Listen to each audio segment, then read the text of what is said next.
Hey there, everybody. Welcome to this episode of the Higher Ed Geek Podcast, episode number 78 with Cassandra Corrado. So this is somebody that I've worked with for a very long time, with the writing projects that I've done with Presence. So I've been working with them for now over 4 years, but Cassandra has now set out on her own to be a full-time independent sex educator for college students and adults. So it's really great to talk with her about her story and all kind of the life lessons that she's learned on her journey towards being that full-time independent kind of solopreneur, working in a really important space of doing kind of trauma-informed and really inclusive sex education for college students and adults. So she is out and about doing workshops and webinars and writing and doing a lot of cool stuff. So definitely check her out and the work that she's doing down in the show notes and connect with her and follow up. But she is great. This is a super fun episode. I'm so glad that we found time to do this, and I'm so excited for you to listen. So without further ado, this is episode number 78 with Cassandra Corrado. And we will start as we always do. If you just want to introduce yourself and give a brief overview of your professional journey and how you got to be where you are today. I'm a sex educator who works with college students and other adults to basically help them unlearn shame and start to really step into the parts of their identity and the parts of their health, whether it's their physical health, their mental health, their sexual health, their emotional health, or something else entirely, that maybe they haven't been thinking about or they haven't been paying attention to. And I love working with adults. That's always been my kind of mission in the sex ed space. So many people do work with K-12, and that's vital. It's absolutely necessary, and we need more people doing it. But kids who don't get sex ed grow up into be adults who don't have sex education either. So for me, it was really important to not pretend like once you got to adulthood, obviously everything was figured out, because so isn't the case. Yeah. Well, I think too, I'm sure perhaps more common right now that, a kid growing up right now may be getting a better, sex education than many of us did, as people who are maybe, Right. into adulthood and everything. So it's like, there's still like a high need for people who are, I guess theoretically people are like, oh, I'm sure they're fine. They know better or whatever, or just are encountering things they might not have thought of or, know how to cope with or deal with. So, yeah, absolutely. It differs state by state too, right? So like every state actually has different requirements for what students learn in sex education. So when you have students getting to college then, where you've got people from a lot of different states, you really can't assume that they're all on the same page, because a state that requires abstinence-only education is not the same as going to school in California, where you actually have like healthy youth education happening. And so when you get to adulthood, that's something completely different to keep in mind, is that everyone's educational background is really different just from a legislative perspective. So I think we'll explore that a little bit more in a little bit, but I guess in terms of your origin story, I'm not sure, I guess, what might be anchored in terms of anything from your own college experience, the things that you did or learned, like courses you took or anything, but like, perhaps not, with the work that you're currently doing. Because on one hand, obviously, it's the content of sex ed, but then also kind of being a solopreneur and, going out on your own recently, like anything from your own college experience that still resonates, like mentors, lessons learned, advice, that kind of stuff, anything that comes to mind, I guess, from your own college experience. I wouldn't even be on this career path if I didn't have the college experience that I did, because at my liberal arts school, my first semester of college, I joined this organization called Voices for Planned Parenthood. And it, at the time, was a really new student organization. It was its first actual semester doing anything. And when I was there, most of the work that the organization was doing was sex education work. So we brought this speaker in. Her name was Megan Andiu, and she taught a workshop called Super Sex. And my mind was absolutely blown. I did not know that you could do sex education as a career path, just flat out to begin with. And I really didn't know that you could do sex ed where you're talking about pleasure, where you were talking about politics, and you were talking about advocacy. I thought it was just like your typical health education type work. And I became just completely fixated on learning more about the industry. So I eventually went to go intern at her nonprofit, the Center for Sexual Pleasure and Health, And while I was there, I started to want to learn more about how we support survivors of sexual violence and how sex education and violence prevention and advocacy go hand in hand. And what I learned is that those two fields, like, they don't actually talk to each other very well, even though intuitively you're like, yes, sex education is a part of violence prevention, but you're coming from different educational frameworks. So I decided I was going to also learn about violence prevention and about victim advocacy. So I interned with my local rape crisis center, Spark. And while I was there, I was able to respond to hospital calls. So if a survivor came to the hospital and they wanted to get a forensic exam done, I would basically be there with them throughout the whole process, making sure they understood what was happening, making sure they knew that they could stop the exam at any time and knew what their options were. And while I was doing that, I was still doing my sex education work, and I was just becoming more and more obsessed, really, with figuring out how all of these things were interacting with each other. And so many, many programming initiatives later, I started my campus's first 24/7 Healthy Relationships Education Resource Center. And so that was a drop-in space in the student union where you could get information for Spark, information for a campus victim advocate. You could read books about healthy relationships and positive sexuality. And that's like my pride and joy of my college experience. And I wouldn't have been able to do that without the internship opportunities that I had. I eventually, after graduation, went to go work at the CSPH full-time as the programs manager. So I traveled all across the country teaching sex ed workshops on college campuses and helping build out some of the local programs that the organization offers in Rhode Island. And the really cool thing is that actually, like, as of when we're recording this right now, next week I'm heading to Penn State and I'm going to be teaching that workshop that I saw Megan teach that kind of started me on this whole career path. Mm-hmm. So it's really come full circle in that way. And Megan was a fantastic mentor, and she's since retired. But without her guidance and without the organization, I wouldn't be where I am today. And it shows that, like, that one college program, that like one workshop you attend on your campus, it really can change a student's life, because it certainly changed mine. Yeah, that's awesome. I mean, yeah, just like you're saying, just seeing that, like, that exists, that can be done, and having like that example is obviously just like so powerful. And yeah, I mean, that's awesome. I mean, yeah, you just, like you said, you just immerse yourself in this kind of stuff. So it seems just like an eventuality that you were able to kind of get to the point that you are now of, like really committing to this work full time, and yeah, just traveling and, doing these workshops and doing webinars and all this really cool stuff. Really just putting out that knowledge. And I guess I'm curious, because I guess, correct me if I'm wrong, my understanding, like you were sort of always working, like, perhaps as sort of a side project independently, doing, workshops and those sort of things while you kind of progressed through your career to like your current point. So I guess, like, talking through that a little bit of just sort of like how your work has evolved over time and how you kind of made that choice to really commit fully to doing this as sort of in a more, I guess, kind of independent capacity, or sort of, I guess, just walking through those sort of like decision points that kind of led you to where you are now. Yeah. So back in like spring, summer of 2016, I decided that I needed to take a little bit of a break from the work I was doing. I was feeling really burnt out. And when you're doing victim advocacy work and you're teaching people about recovering from sexual violence and you're teaching people about consent and communication all the time, and you don't have like an adequate support system, it really builds up on you. So in 2016, I started to take a break. But in 2017, I was like, oh, I want to come back to this. I'm really missing this part of my life. And I felt ready and more supported to actually be doing this work.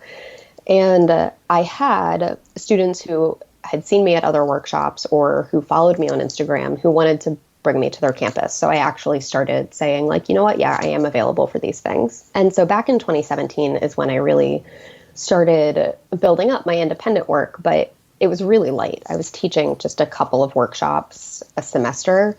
And I had some standing clients who, like, I knew that I would go to Pennsylvania almost every semester to go teach a workshop at Bryn Mawr because I have a really good relationship with the students there. But that was really what it was for a while. And then I had a partnership with an organization called O School. And with O School, I started doing live streaming workshops. And that's really when things started to shift a little bit, because I was live streaming once a week and teaching on really different types of things that I teach than when I'm on campus. Super niche workshops that were only like an hour long instead of an hour and a half to 2 hour long college workshop.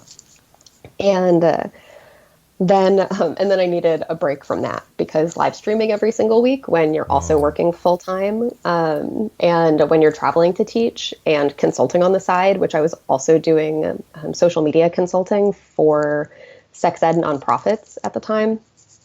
It was a lot. It was too much. And I'm definitely the person who I'll pick up too much before I'm willing to say it's too much. And then I have to figure out what I can let go of.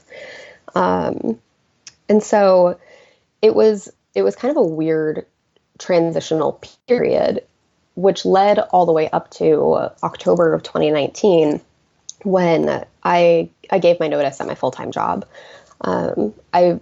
I really knew I couldn't balance it anymore, and I was feeling every day like I wanted to be doing the sex ed work full-time.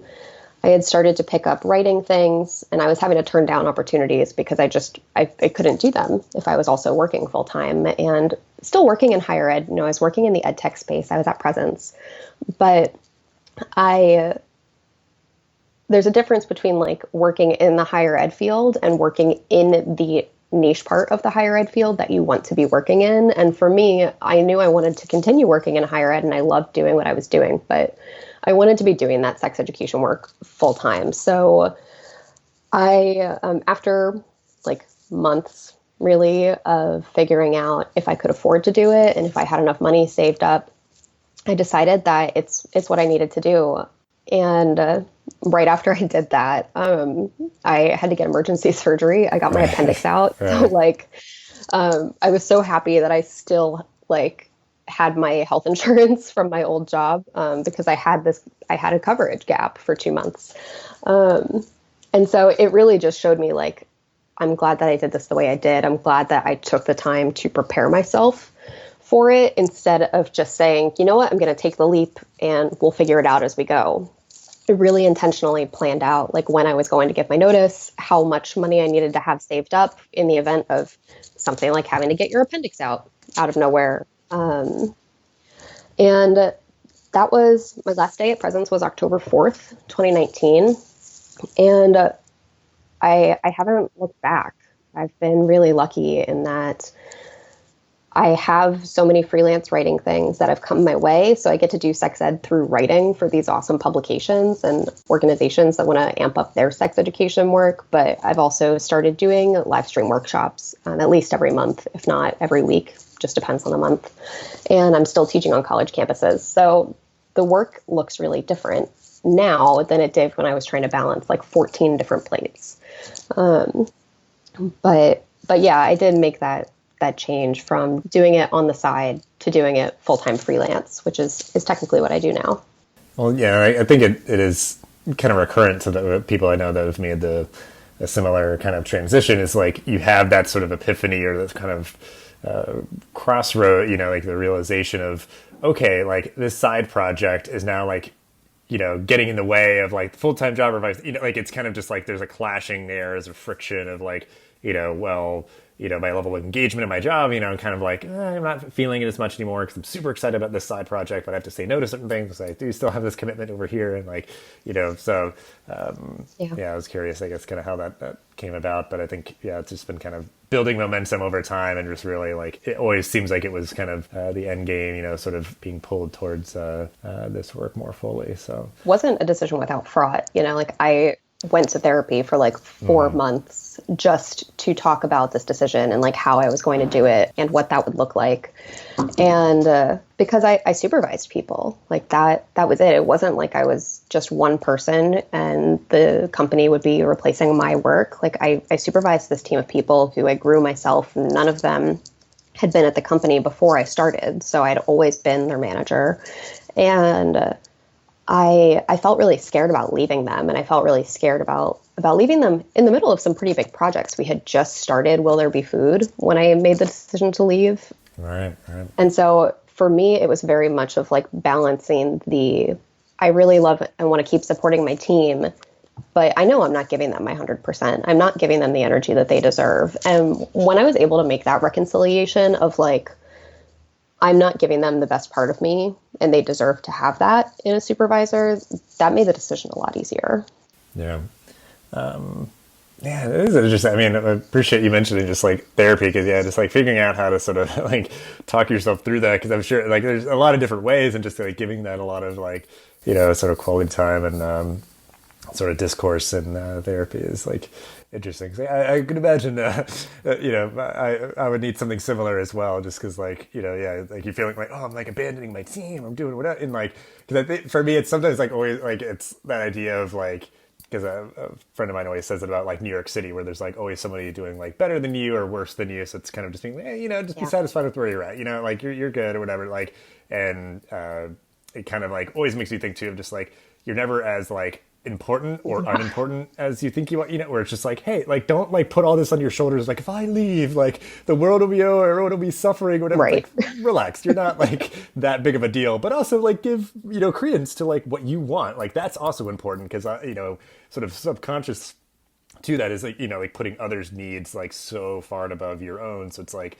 well, I want to care for them or whatever. I don't know. There's just so much to that. And it's just a very interesting, sort of exercise, I guess, that you went through of just having to really like examine and build that capacity to be like, you know what, it's going to be fine. And, you put in a lot of good time and a lot of good work and, built a good team that is able to, carry things on after you leave and everything. So I guess just really quick, I mean, obviously, you just mentioned obviously how much you have immersed yourself in this work and done it for such a long time and some of those kind of milestones and kind of victories that you really have appreciated that you've accomplished so far. Like just what else in terms of just like what keeps you like engaged in this work, keeps you excited? Any like kind of like anecdotes of those sort of like milestones or things like, just like what do you enjoy most about your current work? So I get, there's obviously a lot of complexity, like you were saying, a lot of different like legislations. There's always, I think, some kind of cultural sort of friction with this kind of topic. It's, sensitive for a lot of people. So, like what keeps you engaged in this work that I'm sure could be, emotionally draining sometimes or just difficult to navigate. Yeah. But. Yeah. I think like higher ed, just in general, it's the students. So I have the pleasure of working with people who are like generally from 18 to 32, we'll say 85% of my students fall into that range. But then I end up having some students who are older and working with them, regardless of what that age group is, but seeing people really start to think about the way that they interact with other people and start to unpack some of their own values is super rewarding to me. So, for example, I was in Philly about a year ago and I taught a workshop called Sex in Translation. It's one of my signature workshops. And I taught it at a sex shop in Philly called Kink Shop. And it was a small group of people. It was a group of adults. Everybody was at least in their 40s. And in that conversation, people were there with their partners, talking about their relationships, talking about the ways that they are afraid to talk about sex or that they feel ashamed to talk about sex or the way that their reactions actually prevent them from having honest conversations about sex.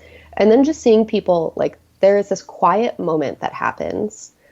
And you can see when people start to look inside of themselves and say, like, I could do this one thing that would change my interaction with my partner.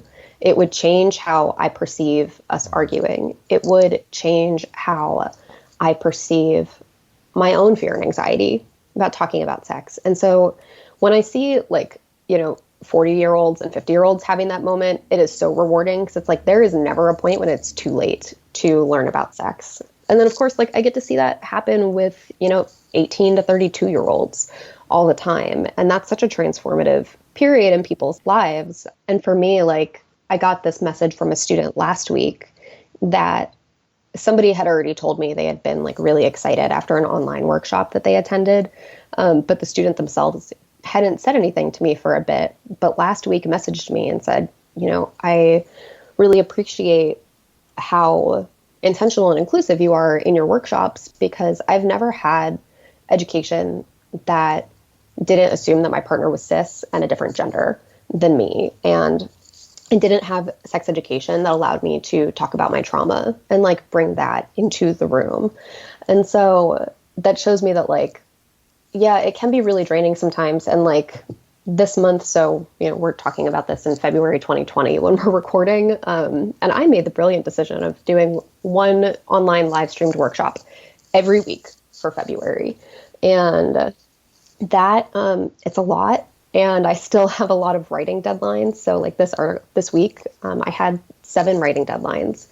And I also had to prep for a workshop and get out the resources from the last workshop. And so on weeks like this week, when I'm really drained, like I have those messages from students that I just turn back to and I can reflect on. And I'm like, right, there is a reason I'm doing this. And like, I might feel really tired and like I need a nap today. But on Sunday afternoon at 3 p.m., when I'm done with that workshop, I'm going to feel really good. And that's how I've kept myself energized. And it's how I've always kept myself energized. I get really, really nervous before I go teach. And like the second I get on a stage and I'm interacting with students and when I get to talk with them afterwards, I don't have anything that I do in my life that is more energy and purpose restoring than that little bit of time.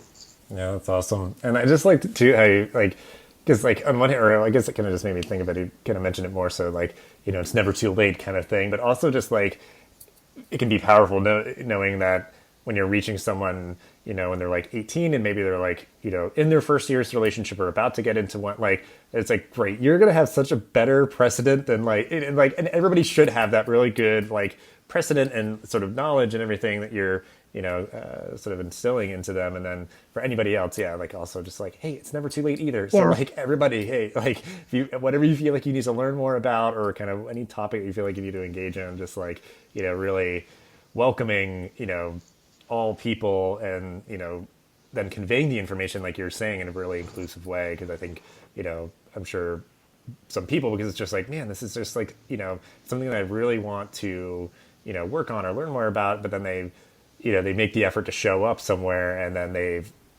it feels sort of less than, in terms of just the inclusivity of things. So it is just so great. I mean, just like you doing it in general and then doing it in such a way that people feel like it's such a, breath of fresh air. Just like, oh my gosh, I've never like, and I guess too, if you're saying like some people are just like, I've never had any educational experience that's felt like so inclusive kind of thing, where it's just like, yeah, even if you're taking like an intro biology class or something, it's like, it should just feel like, I don't know, everybody's respected and then like those sort of things. Cause like, it's even as simple as just like putting things into a syllabus or like, mentioning different resources. Like when you have like your your first course or something. So, it's really, really cool stuff. Yeah. I'm so glad that I guess like, cause also too, that it's resonating with people and then like, that they like tell you, like, it's like so many people, like they don't express that gratitude, like they feel it, but they don't let people know. Just like, generally I think in our lives, we can overlook that. So I'm so glad that like you've also gotten that positive feedback as well. Yeah. I mean, it definitely makes it way easier to keep doing any type of work when you're getting that positive feedback. And when I teach, like,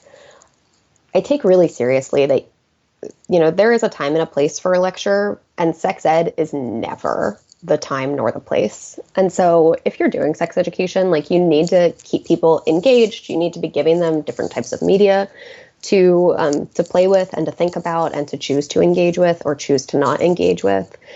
And really, like, I know that every time I teach, because my background is in victim advocacy, I tell people this is my background. And so every workshop I teach, whether it's a dirty talk workshop or it's like a oral sex workshop, or it's a generic kind of like sex ed, sex positivity workshop, we're going to talk about trauma at least briefly, because I'm coming from the mindset that everybody is going to experience some type of trauma at some point in their lives. It doesn't necessarily have to be sexual or interpersonal trauma. It could be a car accident. It could be somebody dealing with an eating disorder or a mental health situation that was traumatic to them.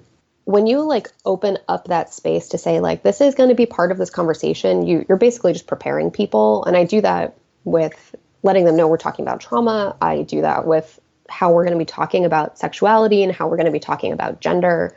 And I basically just like say, for the next 2 hours, this is the language I'm using. You don't have to be on the same page with me for this language. I don't expect you to be fluent in this, but know that like, this is where I am and this is where I'm coming from. And then I make sure to reaffirm that all throughout. And for me, I feel like that's been the really big difference. And the great thing is like when I get to teach workshops like that to med students or to psychology graduate students, right? Where I know that these are all people who are future professionals and who could be leading workshops like this themselves one day for their colleagues. Because that is really inclusivity, like just isn't this one thing. It's not a checkbox, and it's not something that you can just easily change. And it requires people to do a lot of intentional reflection about their internal biases and the things that they're not thinking about. And so it's nice to be able to shift people's perspectives about that, even just a little bit when it comes to sex and sexuality. And it's not just about gender and sexual orientation, right? Like it's about trauma, it's about ability, it's about race, it's about socioeconomic status. Like every aspect of our identities that we would consider to be like critical areas of focus in student affairs, those are all critical things to look at when you're doing sex education as well, because all of those things impact on our sexuality and how we engage in the world.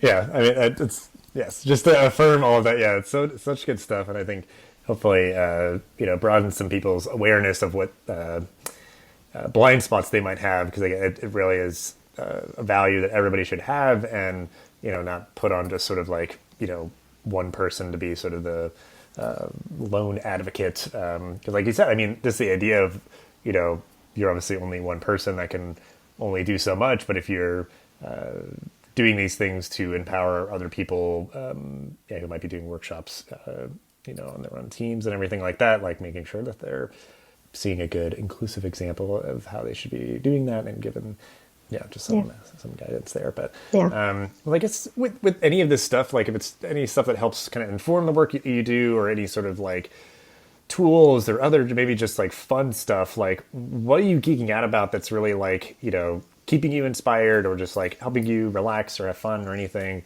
that comes to mind? Because I'm curious, anything that you might want to kind of give a tip of the hat to.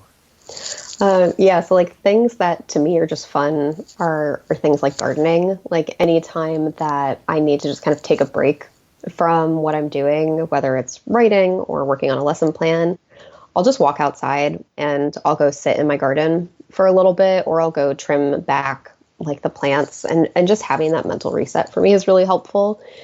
And then when I think about like my actual sex ed work, stuff that keeps me inspired, I'm really fascinated by communication. And one of my big educational focus areas is communication and just how people understand each other. And so I listen to a lot of podcasts that are like two people podcasts, and I love listening to all of the times they misinterpret each other and then go like, that's not what I meant. What I meant was this thing. And just kind of studying like how people cope with that, and how then the other person responds, and how you move through that, especially in podcasts where they don't edit out or cut down those moments as much. And so for me, like that's really fun. Like it's almost just like this light little exercise for me, and like, these are all the ways that like humans can misunderstand each other or really understand each other. Which is it's kind of a weird thing to say, that like that's something that gives me professional energy or revitalizes me, but it does, because communication is at the center of everything that we do, and I think it's something that's always worth trying to improve in some way, or at least learning to understand everybody's communication differences a little bit better. Yeah. Yep. And I mean, I definitely think it's interesting. Yeah, because I think most people would like edit out those things, which I've realized like certain shows like have acknowledged that they edit out, because like people are like, man, like your conversations are so smooth, and like you have, you're always like right in line with each other. And like, well, yeah, I mean, we edit out a lot because we have to kind of like double back and be like, actually, no, I meant the opposite of that. Yep. But yeah, if they keep it in, then it's like interesting, because I mean, having a little bit like of patience and kind of giving some grace to people, where it's like it's not ill intent, I'm sure, more often than not that people like misunderstand each other.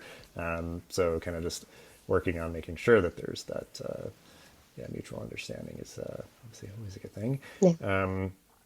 Well, I guess I'm curious then for like gardening as sort of like a, unique thing. Like, is that something that you've always been into or like recently got into, and like, I don't know how much you kind of like geek out about that, or if that's just been like your own journey, or if you're like, obviously there's like, I'm sure there's like all these YouTube channels or something about gardening or something. I don't know like how much you like go deep on it, or if it's just sort of a leisurely thing. Yeah, it's kind of a leisurely thing, but it started when I was in elementary school. I was president of the environmental club in 5th grade, which basically meant like I worked in my school's butterfly garden every Saturday. And then for a while I was afraid of dirt, just like fully afraid of it. I didn't want to touch it. It freaked me out. I didn't like how it felt.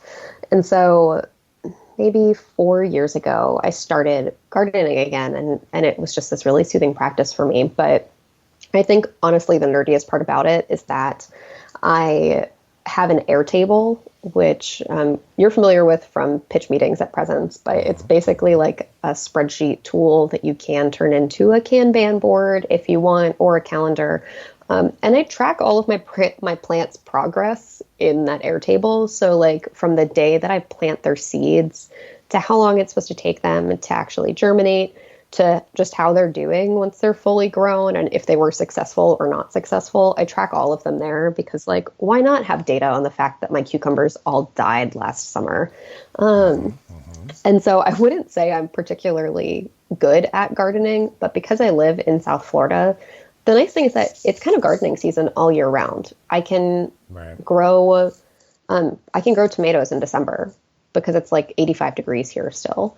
And so that gives me a lot more time to play with it. Whereas people who live, in Indiana, you've got a little bit more of a restriction there. Like your playtime's kind of limited. And so for me, it's nice because I get that all year round and I get to just experiment with it. And I would probably really benefit from reading a book on gardening so that I would stop killing my cucumbers. But I'll get it one day. I'll go to the library and get a book about South Florida gardening because it's a whole new territory. Like plants are really not meant to grow here, but they manage it all year round. So, yeah. Yeah. Yeah, because like you're like undertaking it as if you're like one of the first humans just trying to figure out like how does this all work? I don't understand. I am I'm totally ignoring that there are plenty of YouTube channels and podcasts and books about this, and I'm just like, all right, gonna plant these seeds and like see what happens. But also doing it as sort of like this Enlightenment era like scientist, where like I'm tracking it all. I don't know. I'm trying to figure it out. Like I'm doing like that like sort of nerdy capacity or like sort of aspect to it is what I'm just like. I guess fascinating because I'm just like, yeah, I mean, you could pull together quarterly reports and make them in the charts and things, and like you just like like sit your partner down and just be like, okay, I have a presentation prepared. I want to let you know how all the plants are doing over time and projected growth rates. But yeah, you tease, but like we did have a conversation like that once. My partner and I, like when I first set this up, I was like, all right, so I need to show you how the plant Airtable works, and this is how we're going to track everything, and it's gotten to the point where like I keep our pantry supplies, like, what spices we have, how much flour we have. Like I track all of that in Airtable. So I'm kind of running our whole household through it and showing how much we go through things. And I mean, it's a great project management tool. It really is. This is not sponsored by Airtable, but like, let us know if you want to talk. But yeah, I feel really excited about it. And I think for me, like I'm a perfectionist, so it's really freeing for me to just be like, I'm going to plant these seeds and see what happens. And then when all of my cucumbers die, I'm like, that didn't go great. That sucks. And I just try again. And like, I could read a book and try to do it perfectly, but I would be so much more frustrated than when my cucumbers died because they would still die, I'm pretty sure. So I like I did what the book told me. Like, yeah. Right. It's just, I didn't move them far enough out of the sun. And then the Florida sun literally just burned through their leaves in one day is what happened last year. But I like letting go of that perfectionism for a little bit with gardening and just saying like, I'm going to experiment with this. And then maybe after my second round or my third round of trying to do something, then I'll go back and read a book and see what I can do better, like what I can improve on, what I'm maybe missing.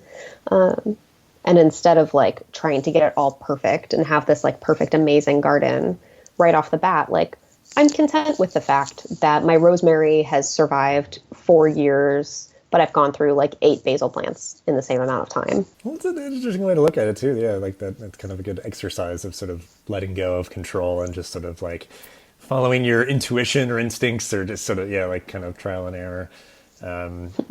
But well, I guess as you mentioned, you were not reading or watching any gardening content or No. anything. But anything else, I guess, as we're winding down, just stuff that you might want to really quick, just give recommendations to. Again, stuff for fun or stuff more professionally related that you are reading, watching, and or listening to that we can include in the show notes. Yeah, so I just recently started listening to the New York Times Modern Love podcast. So I've always read the Modern Love column when it comes out, but they have a podcast where they like hire actors to read some of the letters, and that's been a really beautiful experience because then they do a talk back with the authors. I also listen to My Favorite Murder just in the background while I'm working. I've decided that Karen and Georgia are my new friends. They have no idea that I exist, but we're friends and it's fine. And they're really fun because they do edit out some parts of their conversation, but like I would say the first 30 minutes of their podcast is just like two friends catching up with each other before they start going into the storytelling. And they've done some like really interesting stuff around victim awareness and just talking about victim stories. And so I'm definitely like, I can't listen to a lot of true crime stuff. Like I can't listen to Murder Squad or anything that's just like talking about the facts of things, but I do love hearing people's stories that we don't get to hear enough. So that's what I've really been listening to. I've listened to an absurd amount of it in the past month because I just leave it on in the background while I work. And half the time I have to re-listen to the episode because I've totally missed everything. But those are two of the things that I'm listening to right now. And I'm reading a lot. Like I live down the street from a library, so I just walk up to the library and I will just walk around and like grab books, whatever books I feel like. And so I try to read a book a week. And I just finished Normal People by Sally Rooney, which was fascinating. I literally finished it this morning. So now I'm going to go pick up my new book, which is Radium Girls, and that's a historical book, and that actually just talks about the history, like this really kind of sickening U.S. industrial history thing that happened. So I'm all over the place when it comes to types of media that I consume, like with part tiny house shows, part murder podcast, and then part just like any book that I come across.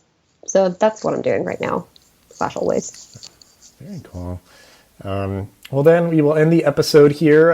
Always one of my favorite questions to see how folks take it. But what is something or are some things that you are looking forward to in your job, life, and or the world? So anything that comes to mind, you want to try to hit on all of those, or just any one thing. But yeah, what are you looking forward to? Yeah, so like I said, I'm in the middle of this 4 workshops, like a workshop every weekend in February. So I have workshop number 2 this weekend, and I'm really excited for that. And then on Thursday, I'm actually heading to a school that I've never taught at before, Penn State, and I'm going to their main campus. So I'm really excited for that. It's supposed to snow when I'm there. So those are my like things I'm excited for professionally this month. But also we just passed this legislation here in Florida, or it just made it past the Senate, I should say. It's called Senate Bill 404. And it's an abortion-related bill, and it's being called the Forced Parental Consent Bill. And it basically requires minors to have to get a notarized letter from their parents or guardians saying it's okay for them to get an abortion. So it's pretty restrictive legislation. And it just passed the Senate yesterday, and it's going to the House for a vote soon. And then our governor has pretty much guaranteed that he's going to sign it into law. So for me, a lot of my friends are activists, and I don't know that I necessarily consider myself an activist, but I do try to educate people just on the stuff that's happening around them. So given that primaries are coming up pretty soon here in Florida, and that we do have all of these major laws that are being pushed through, I'm really excited to see the things that activists do and to see people hopefully get really connected with this political cycle, because our politics affects our health at just such a granular level that I think we should all really care about it. And there's stuff happening in every single state right now that we should care about. So not to like make a political plug to call your senators about this legislation, but just like be in tune with what's happening, because I guarantee you, like, there are so many Floridians who didn't even know that this passed the Senate yesterday and that it will eventually be signed into law.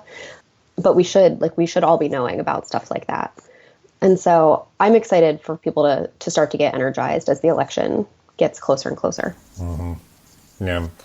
Yeah. I mean, honestly, like it's something that I've been at least somewhat reassured about is like this current moment politically, like seeing a lot more people, I feel like, engaged in this kind of stuff. I'm like somewhat reassured that that's happening, where it's just like, I wish we weren't here to begin with, but you know what? If this is inspiring more people to, I don't know, be engaged in the political process, then that's a good thing. And yeah, just like skim the newspaper so you know what's going on in your local area. And also, yeah, just make sure that you engage with what's going on and make sure that, your community represents your values and that you're at least being heard. And I saw some President's folks that were down there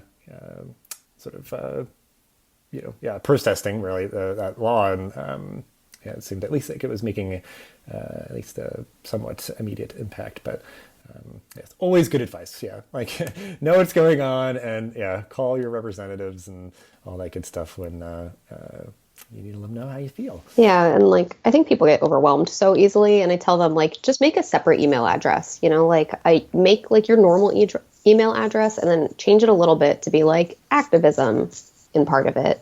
And then sign up just for a bunch of local organizations that you're curious to learn more about the work that they're doing and the types of things that they support and oppose, and have all of the email go there. And then just set a limit for yourself. Like, I'm going to check this once a week, or I'm going to check this twice a week. And just that way you can stay in tuned in this really filtered way of like, okay, I trust these organizations to tell me what I need to know about, and not have to rely on filtering everything else out that you might be sifting through, because it's really easy to get burnt out when you're trying to stay in tune with everything. And so like set the system up for yourself so that you can be informed without letting your like burnout monster take over your life.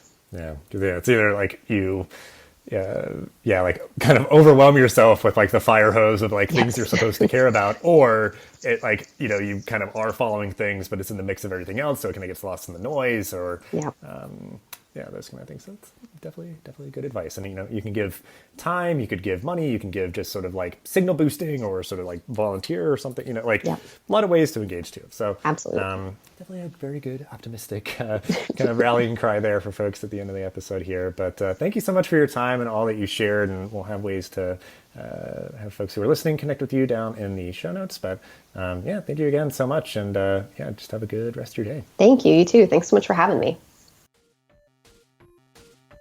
This podcast is part of the ConnectEDU Podcast Network, bringing together diverse voices in the higher ed community. Check us out on Twitter at ConnectEDUPod or at connectedu.network. Thanks for listening to this episode of the podcast. Make sure to rate, review, and subscribe so you never miss an episode. Thanks again for listening, and we'll see you in the next episode of the Higher Ed Geek Podcast.